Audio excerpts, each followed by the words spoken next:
If you want to be able to swipe for a split screen on a Samsung Galaxy S26 Ultra, first of all, we need to open the settings on our phone. And once we go over here, we should be able to scroll down and we need to find advanced features.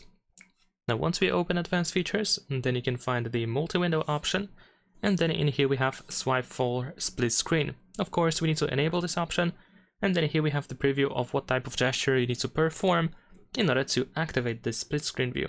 So you just have to use 2 fingers and you need to swipe from the bottom of the screen inwards, just like that. And then of course you can choose the second app that you want to open in the split screen view, just like that. Now we have some additional options, of course, that you can use, like if you tap on these dots between these 2 apps, then you can switch position between these apps. You can also set it as the favorite option, of course, as the favorite split.